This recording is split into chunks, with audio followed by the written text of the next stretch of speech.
जय श्री कृष्णा दोस्तों। तो क्या हाल चाल आपके। चलिए हम आ गए हैं नया वीडियो लेके।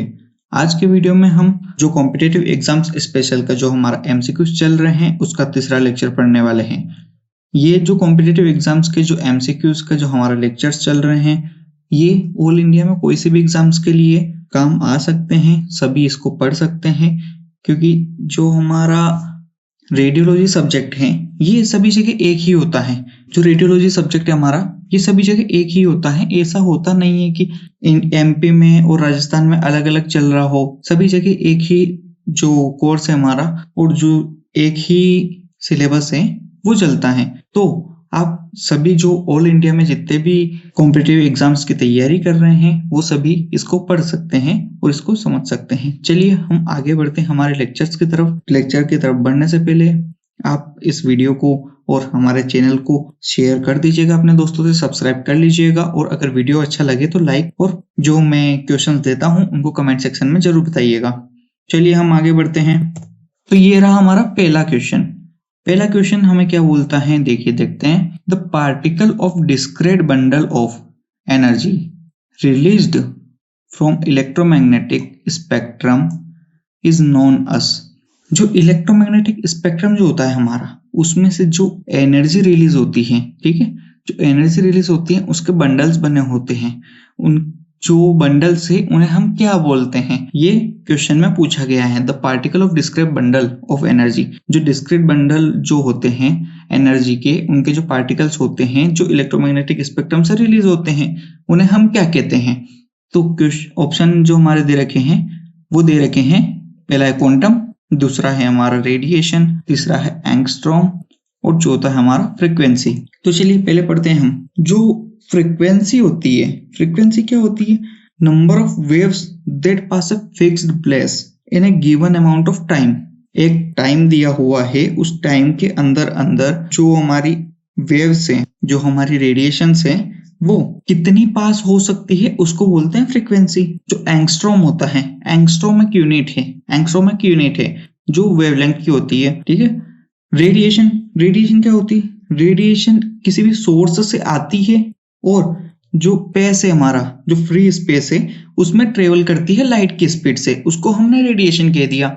और जो क्वांटम होता है, very small quantity of electromagnetic energy, बहुत ही छोटी क्वांटिटी होती है इलेक्ट्रोमैग्नेटिक एनर्जी की, उसको क्वांटम बोला जाता है। तो आप खुद देखिए, जो फ्रीक्वेंसी है वो कभी भी नहीं हो सकती। फ्रीक्वेंसी तो यहाँ पे क्रॉस हो जाती है, क्योंकि फिक्स्ड पॉइंट से कितनी वेव कितने टाइम में निकल रही है इसका इस क्वेश्चन से कोई लेना देना नहीं है, इससे कोई रिलेशन नहीं है। एंगस्ट्रॉम तो वैसे भी यूनिट हो गई है, एंगस्ट्रॉम का कुछ भी नहीं है यहाँ पे, एंगस्ट्रॉम तो यहाँ से हट ही गया है। जो रेडिएशन और क्वांटम होता है, रेडिएशन खुद एक एनर्जी है, ठीक है, तो वो एक फ्री स्पेस में ट्रेवल कर रही है लाइट की स्पीड से, उसका भी इस क्वेश्चन से लेना देना नहीं है कुछ भी, क्योंकि ये पूछ रहा है जो पार्टिकल है डिस्क्रीट बंडल के, जो डिस्क्रीट बंडल जो होते हैं एनर्जी के, उसके जो पार्टिकल्स होते हैं इलेक्ट्रोमैग्नेटिक स्पेक्ट्रम से जो निकले होते हैं उनको क्या कहते हैं। उनको रेडिएशन तो नहीं कहते, क्योंकि रेडिएशन तो अलग ही सोर्स से निकलती, ये भी क्रॉस हो गया। जो क्वांटम होता है, देखिए क्वांटम की डेफिनेशन क्या बताई मैंने, क्वांटम का मीनिंग होता है very small quantity of electromagnetic energy, बहुत ही स्मॉल क्वांटिटी होती है इलेक्ट्रोमैग्नेटिक एनर्जी की, तो उसको क्वांटम बोल दिया गया है। तो यहाँ क्वेश्चन भी यही पूछ रहा है, the particle of discrete bundle of energy, जो डिस्क्रीट बंडल होते हैं एनर्जी के जो इलेक्ट्रोमैग्नेटिक स्पेक्ट्रम से निकलते हैं, मतलब इलेक्ट्रोमैग्नेटिक एनर्जी जो हो गई उसके जो डिस्क्रीट बंडल होते हैं उनके जो पार्टिकल्स होते हैं, मतलब पार्टिकल्स मतलब कि स्मॉल पार्टिकल्स हो गए, उनको क्या कहा जाता है, तो उनको क्वांटम कहा जाता है। तो यहाँ हमारा आंसर हो गया क्वांटम, ये सही आंसर है हमारा, ये क्वांटम सही आंसर है यहाँ पर। चलिए नेक्स्ट क्वेश्चन की तरफ बढ़ते हैं। तो दूसरा क्वेश्चन हमारा क्या बोलना चाहता है, ultrasound waves required to travel, ultrasound waves को एक जगह से दूसरी जगह तक गमन करने के लिए, ट्रेवल करने के लिए किस चीज की जरूरत होती है। ऑप्शंस हमारे देख लेते हैं हम। मीडियम में जेली और ऑयल, इनकी जरूरत होती है। एयर, तीसरा हो गया हमारा वैक्यूम, चौथा हमारा हो गया गैस। इन चारों चीजों में से किस चीज की अल्ट्रासाउंड वेव्स को एक जगह से दूसरी जगह तक ट्रेवल करने के लिए जरूरत पड़ती है। तो जो मीडियम है उसमें जेली और ऑयल आ गया है। एयर मतलब कि फ्री स्पेस हो गया है। वैक्यूम मतलब कि जो जिसमें ना कोई भी मीडियम नहीं होता है, सॉलिड लिक्विड गैस कुछ भी नहीं होता है, वो फ्री होता है। और गैस, इन चारों में चीजों में से कौन सी चीज की जरूरत पड़ती है? तो पहले हम गैस देखते हैं। गैस नहीं हो सकता क्योंकि गैस के अंदर अल्ट्रासाउंड कभी भी ट्रेवल नहीं करती है। अल्ट्रासाउंड गैस के अंदर ट्रेवल नहीं करती है। अल्ट्रासाउंड को ऐसा कोई मीडियम चाहिए होता है जो एक दूसरे से जुड़ा हुआ हो। ऐसे गैस अगर मानो गैस पार्टिकल्स बहुत दूर होते हैं, इतने कोई क्लोज नहीं होते हैं, और अल्ट्रासाउंड को क्लोज जो रहेगा ना, क्लोज बॉन्ड जो रहेंगे उनकी जरूरत होती है, तो गैस नहीं हो पाएगा यहाँ पे। गैस तो हमारा यही गलत हो जाता है। वैक्यूम के अंदर तो कुछ भी नहीं होता है, तो अल्ट्रासाउंड उसमें ट्रेवल कर ही नहीं पाती है, तो ये भी गलत हो गया। एयर के अंदर भी गैस मॉलिक्यूल्स ही होंगे, तो ये भी हमारा गलत हो गया। अब यहाँ पे आ गया मीडियम। जेली और ऑयल देखिए आप, जेली और ऑयल के अंदर बॉन्ड जो होते हैं वो इस तरीके से जुड़े होते हैं। देखिए आप, इस तरीके से बॉन्ड जुड़े होते हैं। तो इस तरीके से अगर बॉन्ड जुड़े होते हैं तो इसमें अल्ट्रासाउंड वेव्स अच्छे से ट्रेवल करता है। तो इसी वजह से हमारा जो ऑप्शन ए है वो सही होगा। अल्ट्रासाउंड को ट्रेवल करने के लिए जेली या ऑयल की जरूरत होती है। अब इसका एक एग्जांपल मैं आपको बता देता हूं। अगर हमारे अल्ट्रासाउंड जो यूएसजी होती हैं, अल्ट्रासोनोग्राफी जो होती हैं, उसमें जो हमारा टेस्ट होता है वो अल्ट्रासाउंड वेव्स के थ्रू ही होता है। अल्ट्रासाउंड वेव्स ही उसमें यूज होती हैं। तो अल्ट्रासाउंड वेव्स उसमें ट्रेवल करने के लिए आपने देखा होगा वहां पर एक जेली लगाई जाती है, उसके ऊपर प्रोब है, उसके ऊपर हमारा प्रोब जो है वो मूव करते हैं और उसके थ्रू हमें देखा जाता है कि अंदर क्या बीमारी है। तो अल्ट्रासाउंड वेव्स अंदर ट्रेवल कर रही हैं। किसी भी जो पेशेंट है या फिर जो भी आप खुद हो, तो आपके जो बॉडी के अंदर ट्रेवल करने के लिए उसे किसी भी मीडियम की जरूरत हो रही है, तो वहां पर हम जेली यूज करते हैं, हम कोई और मीडियम यूज नहीं होते हैं। तो ये एग्जाम्पल हो गया हमारा अल्ट्रासाउंड वेव्स का। चलिए हम नेक्स्ट क्वेश्चन की तरफ बढ़ते हैं। तो तीसरा क्वेश्चन हमारा ये रहा, for X-rays to travel it required.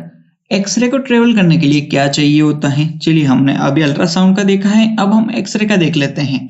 तो ऑप्शन हमारा ये रहे, no medium required, presence of water, presence of oxygen या फिर नॉन। इन चारों में से कौन सा ऑप्शन हमारा सही होने वाला है? तो हम सबसे पहले देखते हैं, नो मीडियम रिक्वायर्ड। क्या एक्सरे को ट्रेवल करने के लिए कोई मीडियम रिक्वायर्ड ही नहीं होता है? एक्सरे बिना कोई मीडियम के ट्रेवल करती है एक जगह से दूसरी जगह तक। नो मीडियम रिक्वायर्ड मतलब कि वैक्यूम हो गया हमारा। प्रेजेंस ऑफ वाटर, क्या वाटर की प्रेजेंस में करती है? प्रेजेंस ऑफ ऑक्सीजन, क्या प्रेजेंस ऑफ ऑक्सीजन मतलब कि ऑक्सीजन की प्रेजेंस में करती है? नॉन मतलब कि इन तीनों में से कोई भी आंसर नहीं है हमारा। तो हम देख लेते हैं, प्रेजेंस ऑफ ऑक्सीजन नहीं हो सकता क्योंकि ऑक्सीजन की प्रेजेंस में एक्सरे ट्रेवल नहीं करती है। एक्सरे को अगर ऑक्सीजन की प्रेजेंस में अगर ट्रेवल करवाते हैं तो वो जो ऑक्सीजन के मॉलिक्यूल्स हैं, जो गैस पार्टिकल्स हैं, वो एक्सरे को आगे ट्रेवल करने में बहुत ज्यादा रेसिस्ट करेंगे। तो इस वजह से ऑक्सीजन को यूज नहीं किया जाता है एक्सरे को ट्रेवल करवाने में, मतलब कि इसकी कोई जरूरत नहीं होती है। प्रेजेंस ऑफ वाटर, वाटर की प्रेजेंस में तो कभी भी नहीं हो सकता क्योंकि एक्सरेस को ट्रेवल करने में ये बहुत ज्यादा रेसिस्ट करेगा। नो मीडियम रिक्वायर्ड, तो हमारा आंसर है नो मीडियम रिक्वायर्ड, मतलब कि वैक्यूम में, जो हमने पहले भी पढ़े हैं, जो हमारे थ्योरेटिकल लेक्चर हैं, जो एकेडमिक लेक्चर हैं, उसमें हमने पहले पढ़ा है कि एक्सरे को ट्रेवल करने में कोई भी मीडियम रिक्वायर्ड नहीं होता है, वैक्यूम के अंदर एक्सरेस ट्रेवल करती हैं। तो मैं अभी वापस से बता रहा हूं, मैं हर लेक्चर में यही बोल रहा हूं कि आप एकेडमिक लेक्चर्स पहले पढ़ लीजिए, उसके हिसाब से हमारे यहाँ ऑप्शन सही हो जाएंगे, आपको इतनी दिक्कत नहीं होगी ऑप्शन सही करने में। चलिए हम आगे बढ़ते हैं। Radio activity was discovered by, radio activity was discovered by, radio activity की डिस्कवरी किसने की थी? रेडियो एक्टिविटी की डिस्कवरी किसने की थी? हमारे पास ऑप्शन है Henri Becquerel, sir William Conrad Roentgen, Einstein या फिर हॉर्न्सफील्ड। ये हमारे पास चार ऑप्शन दिए हुए हैं, इनमें से कौन सा आंसर सही होगा वो हमको बताना है। तो पहला हम देख लेते हैं हॉर्न्सफील्ड। तो हॉर्न्सफील्ड ने सीटी का इन्वेंशन किया था, सीटी का इन्वेंशन किया था, ना कि रेडियो एक्टिविटी का। हॉर्न्सफील्ड को सीटी के इन्वेंशन के लिए जाना जाता है। तो यहाँ पर हॉर्न्सफील्ड तो हो ही नहीं सकता, हॉर्न्सफील्ड यहाँ पे गलत हो जाता है हमारा ऑप्शन। जो हमारा सी ऑप्शन है वो आइंस्टीन। आइंस्टीन क्यों फेमस है आपको पता है? E=mc² के लिए ये जो इक्वेशन है ये आइंस्टीन ने दी थी और उन्होंने फोटो इलेक्ट्रिक इफेक्ट का भी इन्वेंशन किया था। तो आइंस्टीन का रेडियो एक्टिविटी में कोई भी योगदान नहीं है, तो आइंस्टीन यहाँ पे गलत हो जाते हैं। अब हमारे पास दो ऑप्शन बचे हैं। तो सर विलियम कोनार्ड रोन्टगन ने एक्सरे की डिस्कवरी की थी, ठीक है। तो ये यहाँ पर नहीं हो पाएगा। एक्सरे की डिस्कवरी की थी, एक्सरे रेडियो एक्टिविटी दोनों अलग अलग चीजें हो जाती हैं। तो रेडियो एक्टिविटी की डिस्कवरी की थी हेनरी बेक्वेरेल ने रेडियो एक्टिविटी की डिस्कवरी की थी। और जो इनके साथ में थे मैडम क्यूरी, उन्होंने रेडियम की डिस्कवरी की थी। हेनरी बेक्वेरेल ने रेडियो एक्टिविटी और जो मैडम क्यूरी है उन्होंने रेडियम की डिस्कवरी की थी। तो हमारा यहाँ पे रेडियो एक्टिविटी की डिस्कवरी हेनरी बेक्वेरेल ने की, तो ऑप्शन ए सही हो जाता है। चलिए हम आगे बढ़ते हैं। एक्सरे वाज डिस्कवर्ड बाय, ये क्वेश्चन हम पहले भी पढ़ चुके हैं, इसका मैंने आंसर पूछा था, तो इसका आंसर मैं भी इसी लेक्चर में बता देता हूँ। पहले हम ऑप्शंस पढ़ लेते हैं।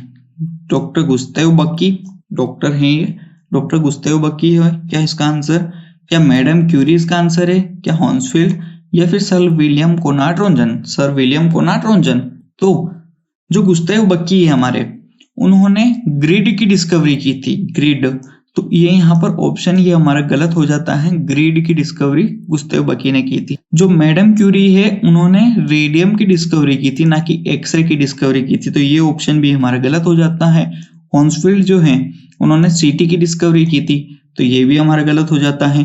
जो एक्सरे हैं वो सर विलियम कोनार्ड रोन्टगन ने डिस्कवर किया था, जो कि 1895 में किया था। 1895 में सर विलियम कोनार्ड रोन्टगन ने एक्सरे की डिस्कवरी की थी। और डिस्कवरी के ऊपर मैंने एक पूरा वीडियो बनाया हुआ है, शायद 3-4 मिनट का होगा वीडियो, आप वो वीडियो जाके देख लीजिएगा अच्छे से, तो उसमें पता लग जाएगा कि डिस्कवरी कैसे हुई थी और विलियम कोनार्ड रोन्टगन कौन थे। चलिए हम आगे बढ़ते हैं नेक्स्ट क्वेश्चन की तरफ। Radium was discovered by, radium की डिस्कवरी किसने की थी? इसमें देखिए ज्यादातर डिस्कवरी के मैंने क्वेश्चंस डाल दिए हैं ताकि डिस्कवरी के क्वेश्चन एक ही बार में आपके क्लियर हो जाए, क्योंकि अलग अलग पढ़ेंगे तो आप कंफ्यूज हो जाएंगे। एक ही साथ में आप पढ़ेंगे तो आपको पता रहेगा कि हाँ रेडियम की किसने की थी, रेडियो एक्टिविटी की किसने की थी, एक्सरे की किसने की, सीटी की किसने की, सभी आपको यहाँ पता लग जाएगा। नहीं तो आप अलग अलग पढ़ेंगे तो कभी रेडियम आ गया, कभी रेडियो एक्टिविटी आ गई, तो आप कंफ्यूज हो जाएंगे। तो इसलिए मैंने सारे क्वेश्चंस यहीं डाल दिए थे। जो कंफ्यूजन लाइक क्वेश्चन है वो मैंने यहीं पे डाल दिए। पहला ऑप्शन हमारा हो गया सर विलियम कोनार्ड रोन्टगन, दूसरा ऑप्शन हमारा हो गया मैडम क्यूरी, तीसरा हो गया हेनरी बेक्वेरेल और चौथा हो गया हॉन्सफील्ड। देखिए यहाँ पर ये जो दोनों ऑप्शन हैं बी और सी, ये दोनों मिलते जुलते हैं। हेनरी बेक्वेरेल और मैडम क्यूरी में ज्यादातर लोगों को कंफ्यूजन रहता है, पहले मुझे भी था, और ज्यादातर को रहता है कि ये दोनों ने क्या डिस्कवरी की क्या नहीं की, ठीक है।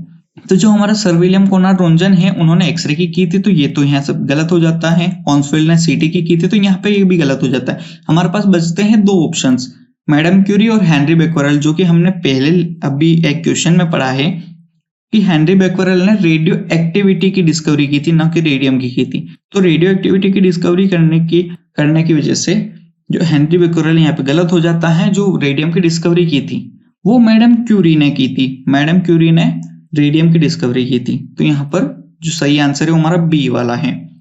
चलिए नेक्स्ट क्वेश्चन की तरफ बढ़ते हैं। X-rays are identified by, X-ray को आप कैसे पहचान सकते हो? अब ये क्वेश्चन थोड़ा हटके आ गया है। एक्सरे को आप कैसे पहचान सकते हो? इसमें ऑप्शंस दिए हुए हैं एनर्जी, वेवलेंथ, फ्रीक्वेंसी या फिर नॉन।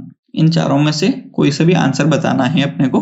तो ये थोड़ा हटके क्वेश्चन है और ये थोड़ा कंफ्यूजिंग क्वेश्चन है। ये बहुत ही बेसिक क्वेश्चन भी है, बेसिक क्वेश्चन और थोड़ा कंफ्यूजिंग क्वेश्चन है, क्योंकि ये चीजें बहुत कंफ्यूज करती है। एनर्जी क्या होती है, वेवलेंथ क्या होती है, फ्रीक्वेंसी क्या होती है।